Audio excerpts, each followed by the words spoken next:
Hey, what's up, everybody? So today I wanted to talk about the 2016 presidential election between Donald Trump and Hillary Clinton and my thoughts and opinions on the presidential race. Now, for those who don't already know, I was a big Bernie Sanders supporter during the primary race, and I made a lot of videos in support of Bernie Sanders.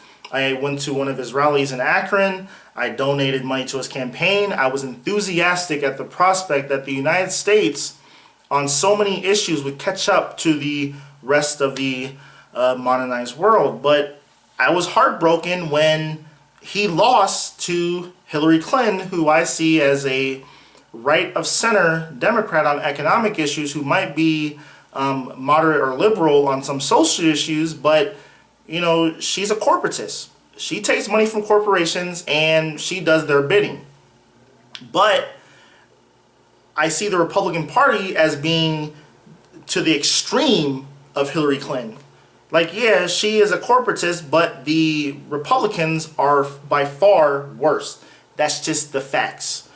But the two main reasons why I'm not voting for Donald Trump and will be voting for Hillary Clinton, there's two main reasons. Number one, the Affordable Care Act, and number two is the Supreme Court justices. Now, with number one, the Affordable Care Act, the reason that the ACA, or how the Republicans refer to it as Obamacare, hasn't been repealed is because of the president vetoes the bills that come to his house that are attempting to basically repeal the Affordable Care Act. And the Republicans have tried to do this like 60 or 80 times and have failed because Obama just says, yeah, I'm vetoing it. And they don't have a 2/3 majority in the House or Senate to override the president's veto.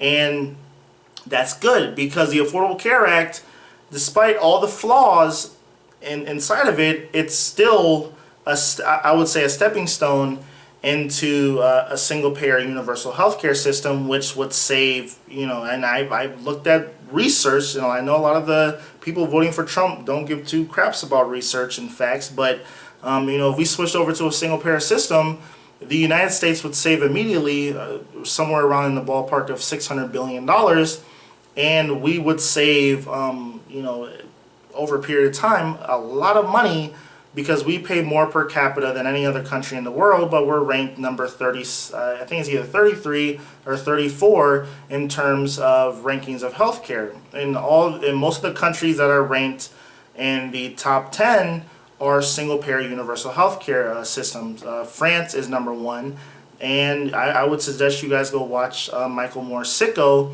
because I really feel that that movie or that documentary is a honest look at different healthcare systems throughout the world.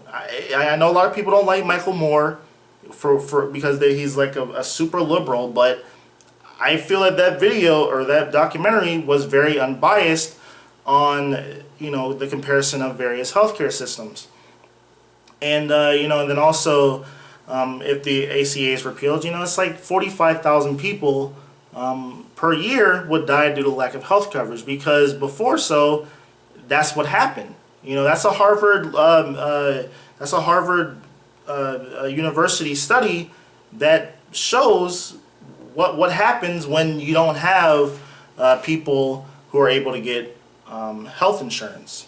And it's sad. And one of the leading causes of bankruptcy in our country are due to medical or medically related costs. Now, moving on to the issue of the Supreme Court justices, if Donald Trump is put into the White House, you will see anywhere from 1 to 3 Supreme Court justices who will be nominated by Donald Trump during his 4 or maybe 8 years in the White House, and these people will be worse than Scalia. That's a fact. It's like the Republicans want to put right-wing lunatics on the Supreme Court, and you'll have to deal with those people for the next 20, 30, if not 40 years. Now, in regards to the Bernie Sanders supporters, there's been a lot of argumentation and bickering on Facebook groups amongst friends and family, public forums, etc., over who we are going to be voting for during this general election.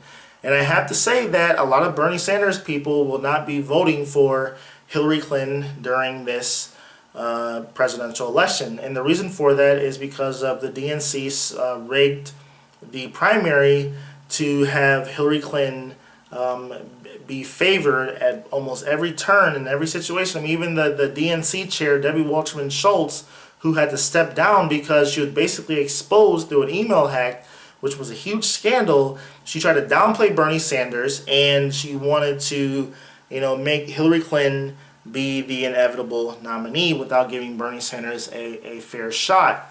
But even despite of that, Bernie Sanders still, I think he had like 40 to 45% of the popular vote, which is amazing, coming from someone who, started off at like, 1 to 2% in the polls, and no one expected him to go this far.